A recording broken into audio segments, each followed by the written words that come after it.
Ce diaporama a pour but de vous présenter la formation du BTS ESF dans ses grandes lignes, telle qu'elle est mise en œuvre au lycée Suzanne Valadon à Limoges.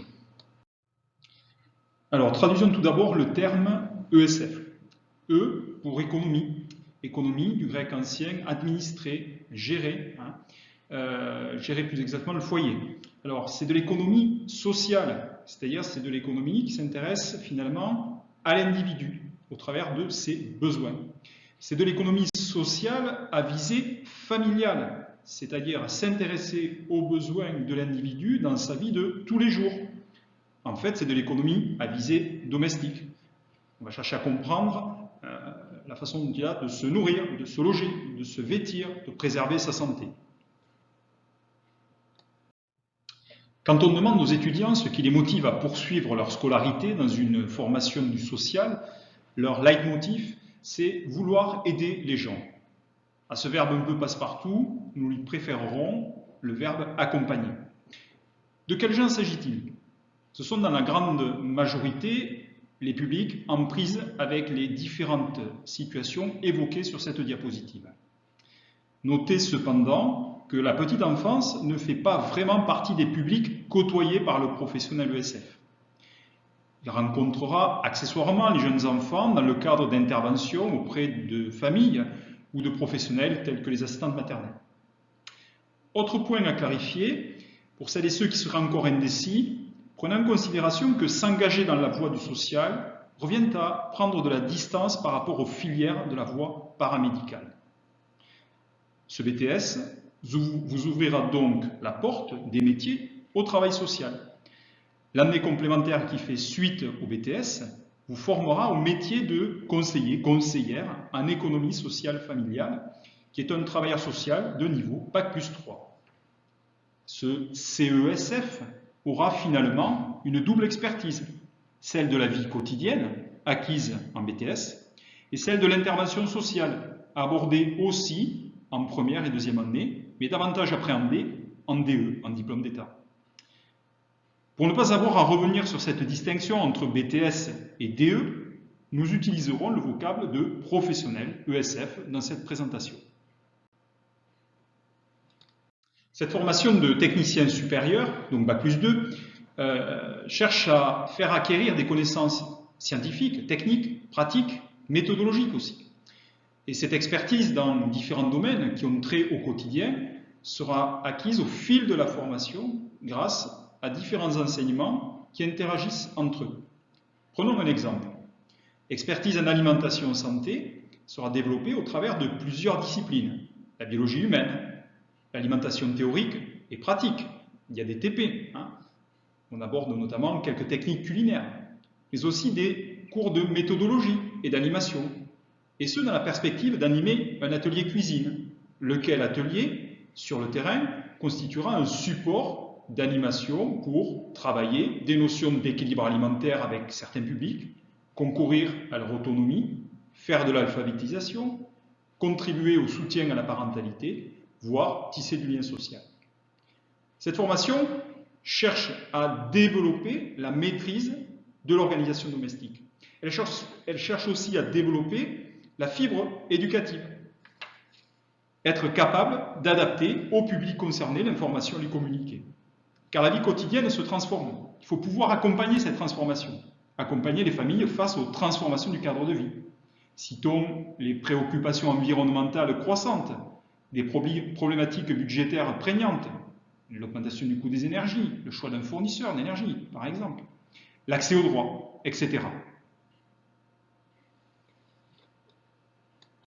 La formation est organisée autour de 5 modules qui se déploieront durant les 2 années de formation.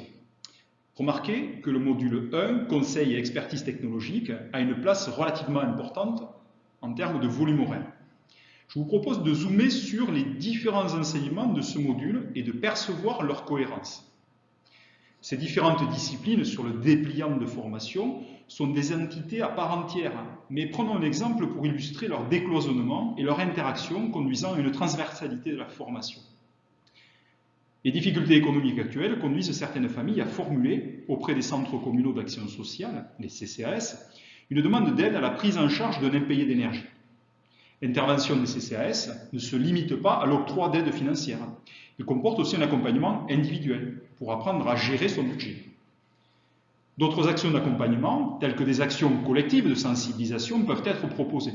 Et dans ce cadre-là, les cours d'habitat-logement ont pour objectif d'amener les étudiants à identifier, hiérarchiser les différents postes de dépenses énergétiques de l'habitation, analyser les techniques et les matériaux d'isolation, de maîtriser la facturation des énergies.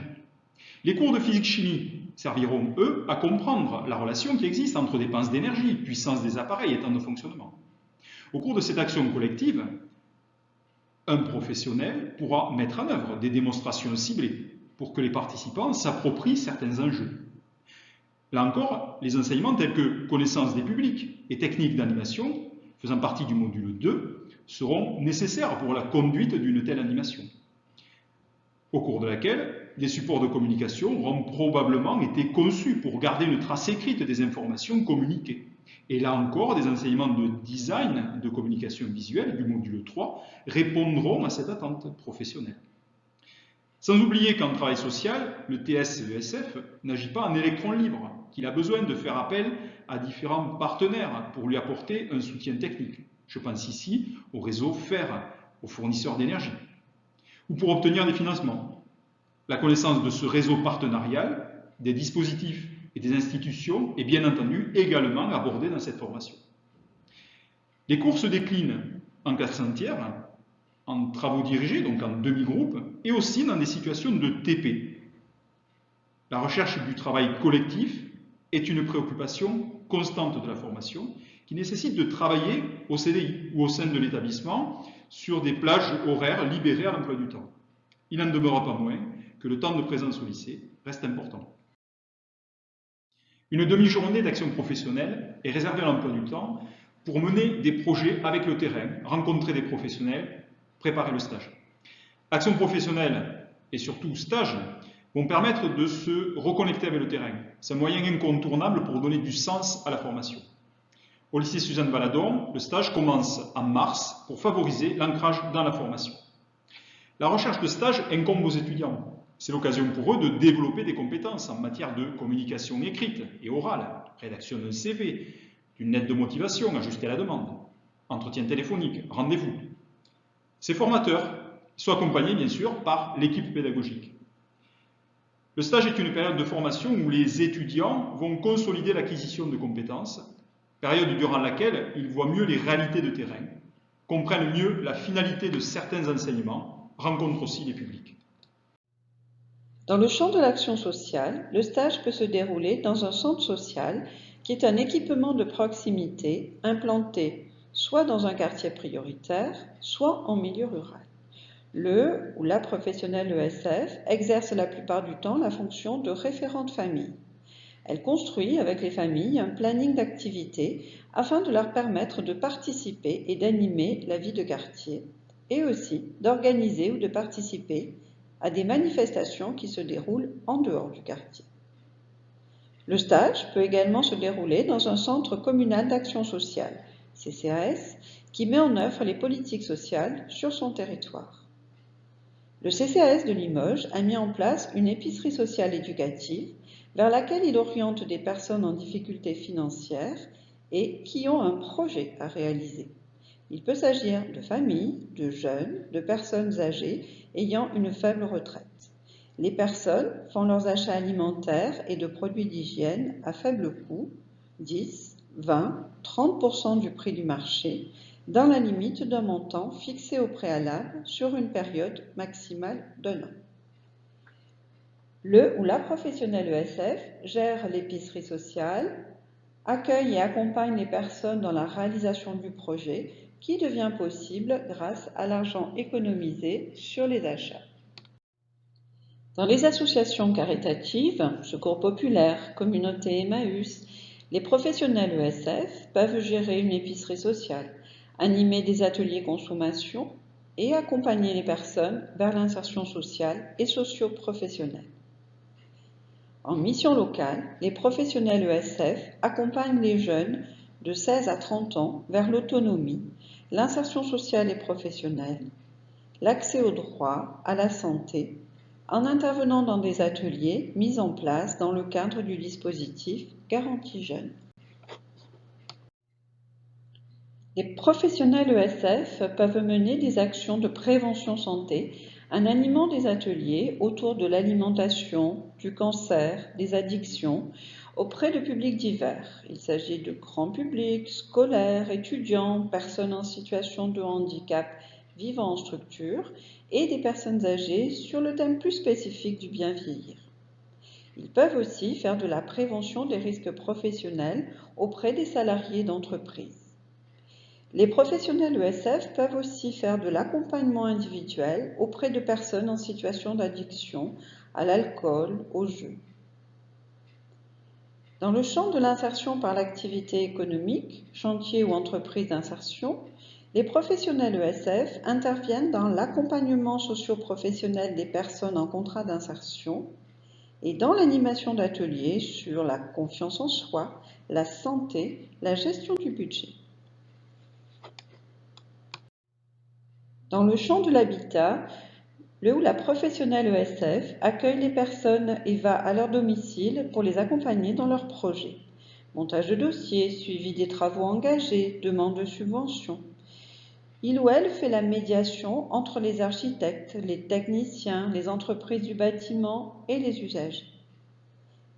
Dans les organismes d'habitat social, plus communément appelés HLM, les professionnels ESF accompagnent les personnes en impayés de loyer pour éviter l'expulsion.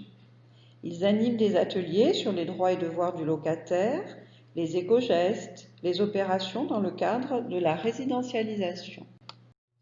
Les associations de consommateurs peuvent s'appuyer sur l'expertise de la vie quotidienne des professionnels ESF. C'est le cas à Limoges de la Confédération syndicale des familles, CSF, qui anime sur les quartiers prioritaires des ateliers consommation. Les professionnels ESF peuvent intervenir en maison relais, où ils accompagnent individuellement les résidents dans leur projet de vie. Ils peuvent intervenir sur l'organisation de la prise des repas en commun, l'entretien des locaux, les activités à l'extérieur de la résidence et l'animation d'activités au sein de la maison. Dans les résidences Habitat Jeunes, nouvelle appellation pour désigner les FJT, et dans les foyers d'hébergement pour personnes en situation de handicap, ou dans les centres d'accueil des demandeurs d'asile, CADA, les professionnels ESF interviennent au sein d'équipes pluridisciplinaires pour accompagner dans leur parcours les personnes hébergées et les préparer à la vie en logement autonome. Allez, faisons ensemble la checklist des qualités nécessaires pour vivre sa formation sereinement. Être organisé et autonome. De l'organisation, il en faut pour gérer les différents enseignements qui sont proposés. De l'autonomie, il en faudra aussi pour la recherche du stage, mais aussi pendant le stage.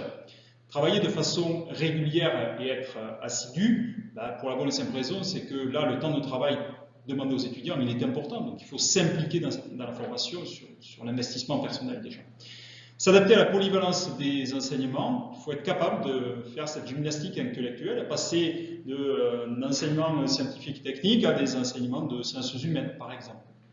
Avoir de la rigueur. On va vous confier des outils durant la formation. Il faut s'en servir pour justement gagner en compétences.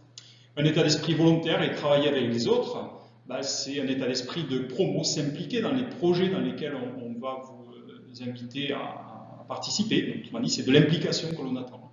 Avoir une aptitude à la communication orale, c'est une compétence là aussi importante. Il faut disposer de compétences relationnelles au service de la relation à l'usager.